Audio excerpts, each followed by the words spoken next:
नमस्कार मंडळी.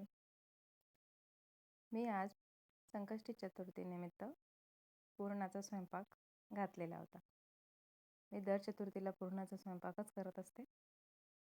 कधी तर वाटलं तर थोडेसे मोदक वगैरे करून साधं आपलं जेवण करते. आज मी इथे डाळ घेतलेली आहे 1 ग्लास, त्याच्यामध्ये 2 ग्लास पाणी टाकून कुकरला लावलेली आहे. त्याच्यानंतर मी सार आपलं जे आमटी असते, कोणी सार म्हणतं कोणी आमटी म्हणतं, तर मी त्याच्यासाठी कांदे गॅसवर टाकलेले आहेत.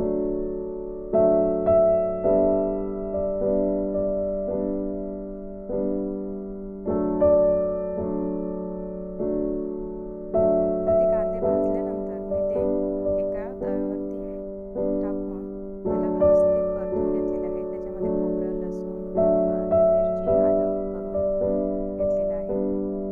ते व्यवस्थित भाजून मग ते एका ताटामध्ये काढून थंड होईपर्यंत ठेवायचं. याच्यामध्ये मी कोथिंबीर ॲड केलेली नाही, कारण मी ती शेवटी टाकलेली होती. याच्यानंतर मी बाजूला पीठ पण गाळून ठेवलेलं होतं, कारण याच्यानंतर मी ते ओढणीने पीठ गाळून ठेवलेलं ते. आता हे पुरण शिजल्यानंतर मी एका पुरणाच्या चाळणीमध्ये काढून घेतलेले आहे. ते थंड होईपर्यंत म्हटलं सार करून घेऊयात.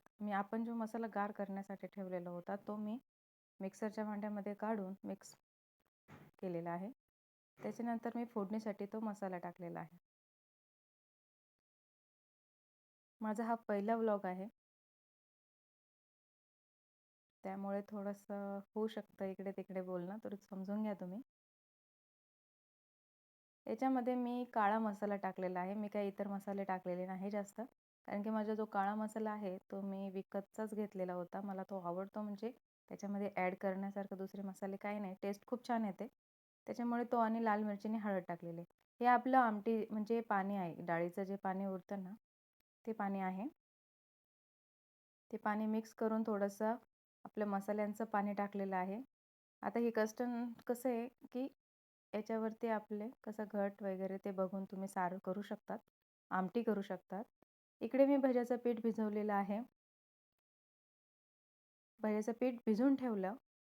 त्याच्यानंतर म्हटलं चला एका बाजूला मी दूध पण केलेलं आहे. तर कोणी खीर करत असेल, पण आमच्याकडे तर गुळवणी म्हटलं जाते. तेवढं दूध करतो फक्त आम्ही. त्याच्यानंतर मी पुरण जे गार झालेलं होतं ते परतवायला टाकलेलं आहे एका बाजूला. एका बाजूला आमटीही होते. आता कोथिंबीर नव्हती, त्याच्यामुळे मी नंतर टाकणार आहे.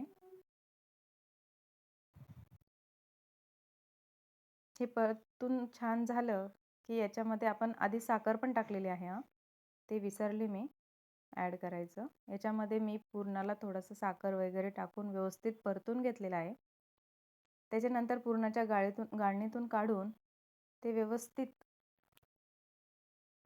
मिक्स केलेलं आहे. आता जेव्हा सगळं सेट झालं तेव्हा पीठ पण भिजवलेलं होतं. सर्व व्यवस्थित झाल्यानंतर म्हटलं चला आता 8:30-9 पर्यंत झाला आहे टाईम. मुलांनाही द्यायचं होतं, म्हटलं नैवेद्य वगैरे काढून ठेवावे. पुरणाची पोळी करायला घेतलेली. याच्यामध्ये मी पुरणाची पोळी करत आहे, त्याच्यामध्ये मी तेलाचंच जरा हे करते, कारण की तूप जास्त आमच्या घरात कोणी खात नसल्यामुळे. ते फक्त आपण जे दूध असतो त्याच्यावरतीच घेतो आम्ही तूप. याच्यामध्ये मी नैवेद्यासाठी आधी केलेली, नंतर मुलांसाठी करून घेतलेले.